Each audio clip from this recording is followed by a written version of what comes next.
جس نے اللہ کریم کے کاموں میں اپنے آپ کو مشغول کر لیا، بحکم الہی لوگ اس کے کاموں میں مشغول ہو گئے۔ ایسے زاہد سے توبہ ہی بھلی جو دولت مندوں کے کھانوں سے اپنا پیٹ بھر لے اور دعویٰ زہد رکھے۔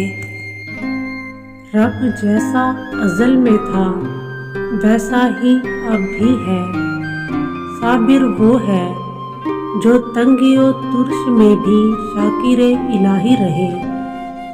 جس نے عورت پر شہوت کی نظر ڈالی اس نے اپنا ایمان گنوایا۔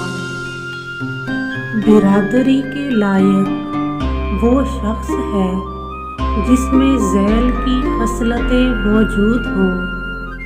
امیری پر فقیری کو ترجیح دینا، دین کو دنیا پر ترجیح دینا، عزت کو ذلت پر ترجیح دینا، علوم ظاہر و باطن کا عالم ہو، ہمہ وقت موت کے لیے تیار ہو، نفس مردہ کے لیے سما سننا شیطان کی پیروی کرنا ہے، مخلوق کے ساتھ صحبت رکھنا دین کی بربادی ہے۔ جو تمام مخلوق سے نامراد ہو کر اللہ تعالیٰ کے وعدہ پر بھروسہ کرتا ہے وہ کبھی نامراد نہیں رہتا۔ توکل یہی ہے کہ کل کی فکر نہ ہو اور نہ ہی اس کے لیے ذخیرہ کیا جائے۔ لوگوں کی مذمت و غیبت سے آزردہ خاطر ہونے سے بہتر ہے کہ ان سے کنارہ کش رہا جائے۔ اگر عبادت کی لذت سے آشنا ہونا چاہتے ہو تو حلال پہنو۔ لقمہ حرام بندہ کو خالق سے دور کر دیتا ہے۔ رزق حلال نیکی کی کنجی ہے۔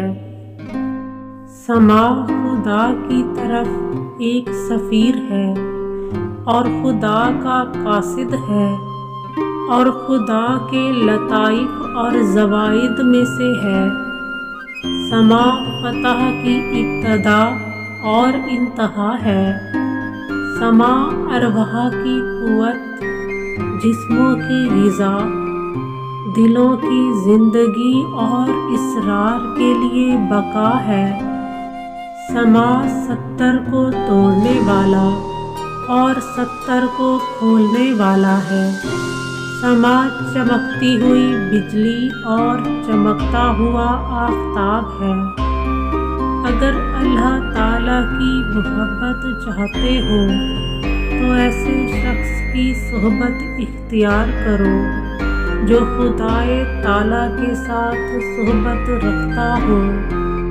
طلب صادق ہو تو منزل مراد مل جاتی ہے۔ خلوص نیت سے استاد کی خدمت جس نے کی اس نے اعلیٰ مقام پایا۔ صادق وہ ہے جو بظاہر اہل دنیا کے ساتھ اور بباطن اللہ تعالیٰ کے ساتھ مشغول ہو۔ جو حد سے زیادہ قسمیں کھائے وہ ناقابل اعتبار ہے، اور اس سے کبھی کوئی معاملہ روا نہ رکھو۔ جس کا گناہ نہ مٹ سکا وہ سب سے بڑا بدبخت ہے۔